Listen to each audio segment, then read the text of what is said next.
আমি গৈরিকা কলকাতা ক্যানভাস পরিবারে আপনাদের সকলকে স্বাগত জানাই। সামনে পুজো আসছে, প্রচুর সাজগোজের প্রয়োজন আমাদের। কাজে আমাদের সাজগোজ করতে গেলে কিছু কিছু বেসিক জিনিস মাথায় রাখতে হবে, যেটা ঠিক করে নিতে হবে। সেই নিয়েই আজকে আলোচনা করব।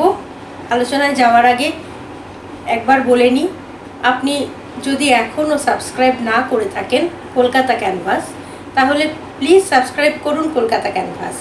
কিভাবে করবেন একটু দেখে নিন। প্রথমে এই লাল সাবস্ক্রাইব বাটন প্রেস করুন, তারপর দেখবেন একটি বেল চিহ্ন আসবে। এই বেল চিহ্নটায় এবার প্রেস করুন। এতে আপনি সবার প্রথম ভিডিওর আপডেট পেয়ে যাবেন। সাবস্ক্রাইব করার জন্য ধন্যবাদ।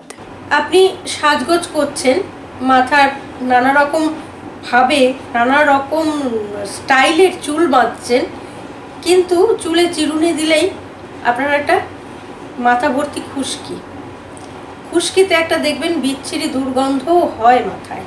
তো সেই খুশকিটা যদি পুজোর আগে আমরা কাটিয়ে নিতে পারি, তাহলে তো একদম পরিপূর্ণ সুন্দরী। আপনি কিভাবে কাটাবেন সেটাই বলবো। টক দই। খুশকি আপনার মাথায় যখন হয়েছে, তখন আপনি মাথায় স্কাল্পে খুব ভালো করে টক দই আঙ্গুলের ডগা দিয়ে ভালো করে মালিশ করুন। আধ ঘন্টা মালিশ করে রেখে দিন, ভালো করে যেন সমস্ত চুলে বা মাথায় টক দইটা লাগে, সেভাবে মালিশ করুন। করে আধ ঘন্টার মতো আপনি রেখে দিন। তারপর শ্যাম্পু করে মাথা ধুয়ে নিন। এভাবে কিছুদিন করুন, খুশকি আপনার চলে যাবে। তাহলে একটু মনে রাখবেন, টক দই মালিশ করে ভালো করে মাথার সমস্ত মাথায় স্কাল্পের মধ্যে চুলের ডগাগুলোয় ভালো করে মালিশ করে আধ ঘন্টা মতো বসে থাকুন।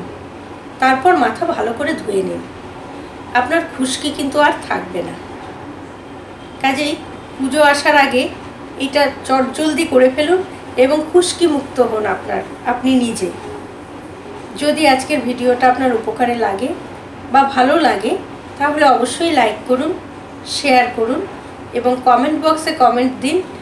যদি আপনার এছাড়াও অন্য কোনো সমস্যা থাকে বা জানবার ইচ্ছে থাকে, তাহলেও আমাকে জানান। আমি চেষ্টা করব সেই সমস্যাটার সমাধান করার।